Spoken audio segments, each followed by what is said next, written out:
History is filled with legendary figures, but few command as much respect from both friend and foe as Sultan Salahuddin Ayubi, known to the West as Saladin. A name that echoes through the corridors of time, synonymous with chivalry, wisdom, and military genius. But who was the man behind the legend? How did a Kurdish boy from Tikrit rise to become the unifier of the Muslim world, and a symbol of honor for centuries to come? Today, we journey back to the 12th century to uncover the incredible story of Salahuddin, the Lion of Islam. Born in 1137 in Tikrit, modern-day Iraq, Salahuddin's early life wasn't one of a future sultan.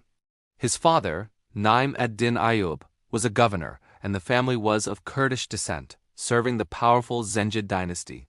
Young Salahuddin was more interested in religious studies than in warfare.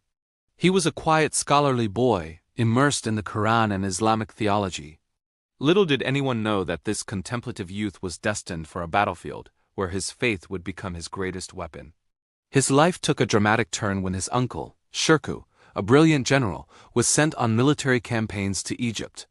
Salahuddin accompanied him, reluctantly at first. But it was in the crucible of Egypt's complex politics and constant warfare that his innate leadership skills began to shine. He learned the art of strategy, diplomacy, and combat firsthand. After his uncle's sudden death, Salahuddin, against all odds, was appointed as the vizier of Egypt. He was only in his early 30s. Many saw him as young and inexperienced, a puppet they could control. They were about to be proven very, very wrong.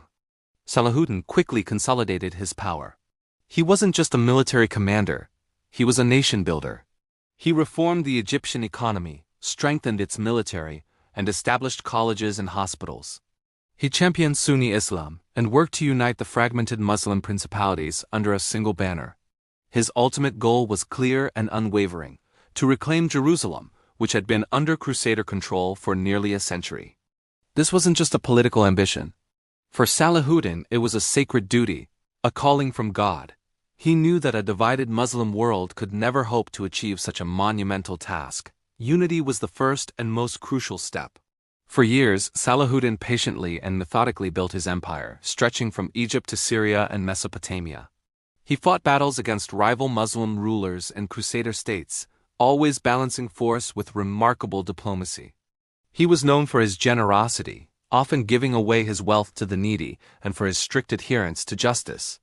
His reputation as a just and pious ruler grew, earning him the loyalty and admiration of his people. He wasn't just conquering lands. He was winning hearts and minds, preparing them for the great struggle ahead. The stage was being set for one of history's most epic confrontations. The flashpoint came in 1187.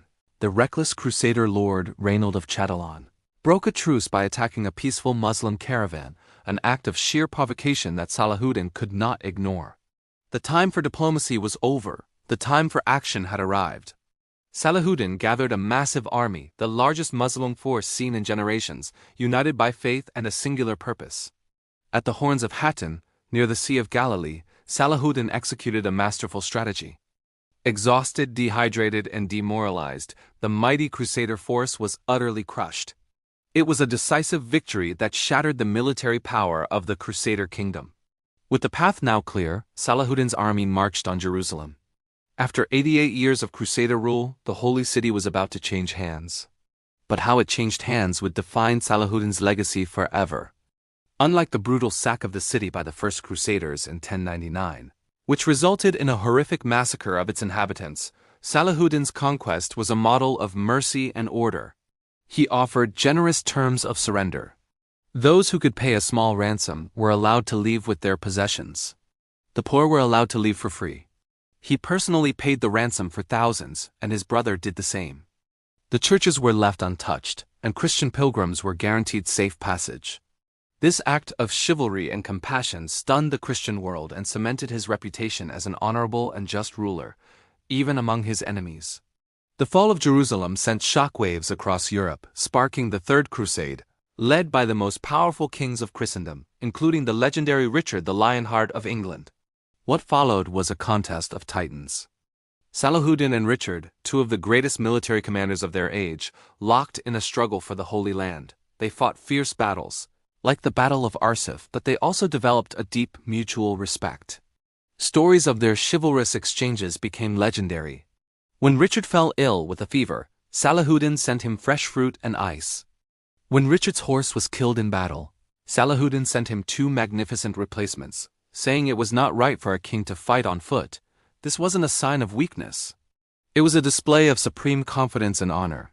After years of relentless fighting, both sides were exhausted. They realized that neither could completely defeat the other. In 1192, Salahuddin and Richard signed the Treaty of Ramla.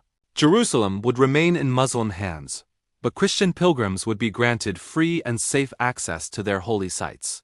It was a pragmatic and humane end to a brutal war. The Lionheart returned to England, and Salahuddin returned to his capital, Damascus. Just a few months later, in March 1193, Salahuddin fell ill with a fever and died at the age of 56. The man who had commanded vast armies and controlled immense wealth died with almost nothing to his name. He had given it all away to charity. When his treasury was opened, there was not enough money to pay for his funeral. He had to be buried with borrowed funds. His life was a testament to his faith and his principles. He lived not for personal glory or wealth, but for his people and his God. Salahuddin Ayubi's legacy is immense.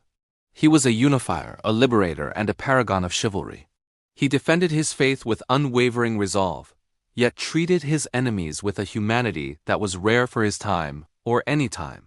He reminds us that true strength lies not just in power, but in mercy, justice, and integrity. His story is not just a chapter in Islamic or Crusader history. It's a timeless lesson in leadership and the enduring power of a noble character. Thank you so much for joining us on this journey into the life of the great Sultan Salahuddin Ayubi. If you found this story as inspiring as we do, please hit that like button, subscribe to our channel, and ring the notification bell for more deep dives into the lives of history's most fascinating figures. Until next time, stay curious.